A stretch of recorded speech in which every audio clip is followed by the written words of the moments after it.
Hello बच्चों आप सभी का मेरे चैनल पर स्वागत है। मैं आज आपको क्लास 8th का 16वां पाठ गिरधर की कुंडलियाँ पढ़ा रही हूँ। यदि आप मेरे चैनल पर पहली बार आए हैं तो चैनल को सब्सक्राइब कर लीजिए। तो चलो मैं शुरू करती हूँ। सबसे पहले पहली कुंडली देखिए। बिना विचारे जो करे सो पाछे पछताए, काम बिगाड़े आपनो जग में होत हसाए। जग में होत हसाए, चित्त में चैन न पावे, खान पान सन्मान राग रंग मन ही न भावे। कह गिरधर कबीराय, दुख कछु टरत न टारे, खटकत है जिये माई, किए जो बिना विचारे। सबसे पहले आप इस कुंडली के कठिन शब्द देख लीजिए। पाछे का मतलब होता है बाद में, बिगाड़े का मतलब होता है बिगाड़ लेता है, हंसाए का मतलब होता है उपहास या हंसी, सम्मान का मतलब होता है सम्मान, मनई मतलब मन को, और भावे का मतलब होता है अच्छा लगना, टरत मतलब दूर होना, और टारे का मतलब होता है टालने से या दूर करने से, और जिए का मतलब होता है हृदय या मन। तो बच्चों ये जो कुंडली है, इस कुंडली में गिरधर कबीराय जी ने कहा है कि हमें हर काम बहुत ज़्यादा सोच समझ कर करना चाहिए। जो एक समझदार व्यक्ति, एक होशियार व्यक्ति हर काम सोच समझ कर करता है। वह काम करने से पहले ही काम के रिजल्ट के बारे में, उसके परिणाम के बारे में सोच लेता है कि जो वो काम कर रहा है उसका परिणाम क्या होगा, उसका रिजल्ट क्या होगा। अगर उसे लगता है कि इसका रिजल्ट अच्छा नहीं होगा तो वह काम नहीं करता है। और जो व्यक्ति बिना सोचे समझे विचारे काम करते हैं वो बाद में रिग्रेट करते हैं, बाद में पछताते हैं, लेकिन जब उनका काम बिगड़ जाता है। तो अब मैं इसका आपको कुंडली का पहले सरल अर्थ बताऊंगी और उसके बाद मैं आपको व्याख्या बताऊंगी। आप वीडियो को लास्ट तक देखिएगा। तो देखिए, बिना विचारे जो करे सो पाछे पछताए। कवि गिरधर जी कह रहे हैं कि जो का मतलब है यहाँ पर जो व्यक्ति, जो पर्सन, बिना विचारे मतलब सोच विचार कर, जो व्यक्ति बिना सोच विचार कर कोई भी काम करे मतलब करता है, सो पाछे पछताए। वह पाछे मतलब पीछे, बाद में, पीछे का मतलब है बाद में, पछताए मतलब पछताता है, बाद में रिग्रेट करता है। जो व्यक्ति बिना सोच समझकर काम करता है, वह काम, जो व्यक्ति काम के परिणाम के बारे में नहीं सोचता कि वो जो काम कर रहा है उसका परिणाम क्या होगा, उसका रिजल्ट क्या होगा, वो बाद में पछताता है। बच्चों आप इस बात को अपने क्लास के एग्जाम्पल से समझ सकते हो। जैसे कि आपके एग्जाम आने वाले हैं, ठीक है, और आपने पढ़ना लिखना बिल्कुल बंद कर दिया और आप पूरा दिन टीवी देख रहे हो, और आप ये नहीं सोच रहे कि टीवी देखने का नुकसान क्या होगा, लेकिन जब आपका रिजल्ट आता है तब आप फेल हो जाते हो। तब आपको पछताता होता है कि मैंने पढ़ाई क्यों नहीं की, मैंने इतना टीवी क्यों देखा, लेकिन फिर बाद में कुछ नहीं होता। इसी तरह से हमें हर काम बहुत सोच समझकर करना चाहिए। तो काम बिगाड़े आपनो जग में होत हंसाए। काम बिगाड़े यानी बिगाड़ लेता है, आपनो मतलब अपना, वह अपना काम बिगाड़ लेता है। और जग में होत हंसाए, जग में मतलब संसार में या दुनिया में, होत यानी होती है, हंसाए मतलब हंसी, कि संसार में उसकी हंसी होती है, सब लोग उस पर हंसते हैं, वह हंसी का पात्र बन जाता है। जग में होत हंसाए, सब लोग उस पर हंसते हैं।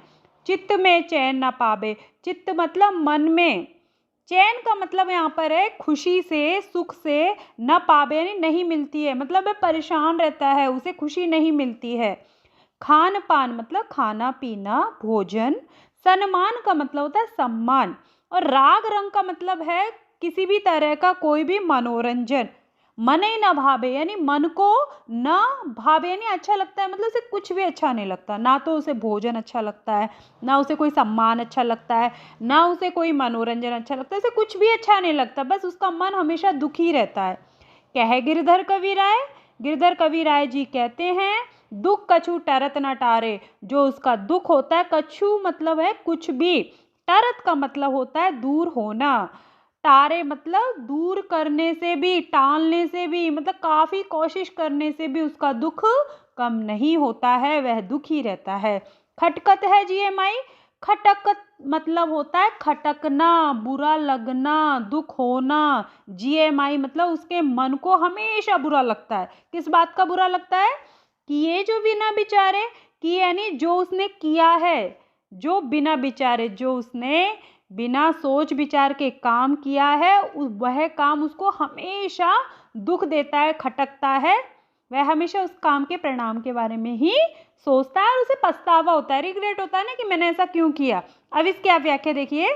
कवि गिरधर राय जी कहते हैं कि जो व्यक्ति सोच विचार कर काम नहीं करते उन्हें बाद में पछताना पड़ता है, उनका काम पूरा नहीं हो पाता और वे संसार में हंसी के पात्र बन जाते हैं। इससे उनके मन में दुख उत्पन्न होता है और भोजन, मनोरंजन और सम्मान आदि कुछ भी अच्छा नहीं लगता। उनके मन को बिना सोचे समझे किए गए काम का परिणाम दुख देता रहता है। अब आप आगे की कुंडली देखिए बच्चों। साई सब संसार में मतलब का व्यवहार, जब लग पैसा गांठ में तब लगता को यार, तब लगता को यार, यार संग ही संग डोले, पैसा रहा न पास, यार मुख से नहीं बोले। कह गिरधर कवि राय, जगत यही लेखा भाई, करत बेगर्जी प्रीति, यार बिरला कोई साई। सबसे पहले शब्दार्थ देख लीजिए। गांठ का मतलब है जेब, पॉकेट या फिर पास में भी हो सकता है इसका अर्थ। बेगर्जी मतलब जिसमें किसी प्रकार का स्वार्थ ना हो, निस्वार्थ, सेल्फलेस। बिरला मतलब बहुत कम मिलने वाले। यार का मतलब होता है मित्र या दोस्त और प्रीति का मतलब होता है प्रेम या प्यार। जगत का मतलब होता है संसार या दुनिया। लेखा का मतलब है रीति या नियम से। तो सबसे पहले आप इसका सरल अर्थ देखिए, उसके बाद इसका आप व्याख्या देखिएगा।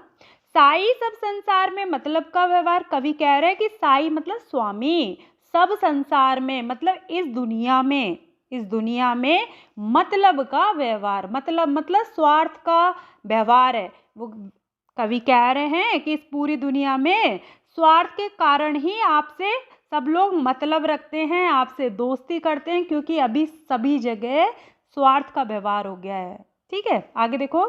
जब लग पैसा गांठ में तब लगता को यार, कि जब लग यानी जब तक आपके पास पैसा रहता है, जब तक आपके जेब में पैसा रहता है, जब तक आपके पास में पैसा रहता है, तब लगता को यार, तब तक वह आपके यार मतलब मित्र या दोस्त रहते हैं। तब लगता को यार, तब तक वे आपके दोस्त रहते हैं। यार संग ही संग डोले, संगी संग का मतलब है साथ ही साथ, डोले यानी घूमते हैं, कि वे आपसे दोस्ती का दिखावा करते हैं, आपके साथ रहते हैं, आपके साथ घूमते हैं। जो स्वार्थी दोस्त होते हैं, जो पैसों की वजह से दोस्ती करते हैं, वे दोस्ती का दिखावा करते हैं क्योंकि आपके पास पैसा है। पैसा रहा ना पास, यार मुख से नहीं बोले। और जब आपके पास पैसा नहीं रहता है, पैसा रहना पास मतलब जब आपके पास पैसा नहीं रहता है, यार मुख से नहीं बोले। यार मतलब दोस्त या मित्र, मुख से मतलब मुंह से नहीं बोलते हैं, फिर वे आपसे एक डिस्टेंस बना लेते हैं, दूरी बना लेते हैं, आपसे दोस्ती तोड़ लेते हैं, वे आपसे बात करना भी बंद कर देते हैं क्योंकि अब आपके पास पैसा नहीं है, क्योंकि वे स्वार्थी दोस्त थे। कह गिरधर कवि राय, कवि गिरधर राय जी कहते हैं, जगत यही लेखा भाई, जगत मतलब संसार का, यही लेखा का मतलब होता है यही रीति या नियम है। वो कह रहे हैं कि संसार का तो यही नियम है, सब लोग स्वार्थी होते हैं, स्वार्थ के कारण ही दोस्ती करते हैं। करत बेगर्जी प्रीति, यार बिरला कोई साई। तो वे कह रहे हैं कि करत यानी करता है, बेगर्जी का मतलब होता है बिना स्वार्थ के, सेल्फलेस। मित्र प्रीति मतलब प्रेम या मित्रता। यार बिरला कोई साई मतलब बिरला मतलब बहुत कम, कि ऐसे तो बहुत कम लोग होंगे जो बिना स्वार्थ के किसी से दोस्ती करते हैं। ऐसे बहुत कम लोग मिलते हैं जो बिना स्वार्थ के किसी से मित्रता करते हैं या प्रेम करते हैं। अब इसकी आप व्याख्या देखिए। प्रस्तुत कुंडली में गिरधर कवि राय ने समाज की रीति पर व्यंग्य किया है। कवि कहते हैं कि संसार में सब लोग मतलबी या स्वार्थी हैं, बिना स्वार्थ के कोई किसी से मित्रता नहीं करता। जब तक मित्र के पास धन दौलत है तब तक सारे मित्र उसके आसपास घूमते हैं। मित्र के पास जैसे ही धन समाप्त हो जाता है सब उससे मुंह मोड़ लेते हैं, संकट के समय भी उसका साथ नहीं देते हैं। अतः कवि कहते हैं कि संसार का यही नियम है कि बिना स्वार्थ के कोई किसी का सगा संबंधी नहीं होता। कोई कमी लोग होते हैं जो बिना किसी स्वार्थ के दूसरों से प्रेम करते हैं अथवा मित्रता करते हैं। अब आप आगे की कुंडली देखिए। दौलत पाए न कीजिए सपने में अभिमान, चंचल जल दिनचारी को ठाऊ न रहत निदान। ठाऊ न रहत निदान, जियत जग में जस लीजे, मीठे बचन सुनाए बिनय सबकी कीजे। कहे गिरधर कवि राय, अरे यह सब घट तोलत, पाहु न निसी दिन चारी, रह सभी के दौलत। सबसे पहले आप कठिन शब्द देख लीजिए। दौलत मतलब संपत्ति, पाए का मतलब होता है प्राप्त करके, और अभिमान मतलब घमंड, ठाऊ का मतलब होता है स्थान या स्थिर, निदान मतलब अंत में, जियत यानी जीवित रहते हुए, जग मतलब होता है संसार या दुनिया, जश मतलब यश, लीजिए मतलब प्राप्त कर लीजिए, सुनाए का मतलब होता है सुनकर, पाहुनु मतलब मेहमान या अतिथि, और निशी दिनचारी का मतलब होता है थोड़े समय की। तो सबसे पहले आप इसका सरल अर्थ देखिए, फिर आप इसकी व्याख्या देखिएगा। देखिए, दौलत पाए ना कीजिए सपने में अभिमान। जो कवि हैं वे कह रहे हैं कि दौलत मतलब धन संपत्ति, पाए यानी प्राप्त कर कर, न यानी नहीं कीजिए, कि धन संपत्ति प्राप्त कर कर नहीं कीजिए। क्या नहीं कीजिए, उन्होंने आगे बताया, सपने में अभिमान। सपने में मतलब ड्रीम में भी, सपने में भी अभिमान मतलब प्राउड या घमंड, कि हमें धन संपत्ति प्राप्त करके अपने आप पर कभी भी घमंड नहीं करना चाहिए। चंचल जल दिनचारी को, चंचल दिनचारी को ठाऊ न रहत निदान। वे कहते हैं कि जो धन संपत्ति होती है वो तो चंचल पानी की तरह रहती है। जिस तरह से पानी जब बहता है वो रुकता नहीं है बच्चा, वो चला ही जाता है, मूव करता है, उसी तरह से धन संपत्ति चंचल जल की तरह रहती है, वह थोड़े ही समय की होती है।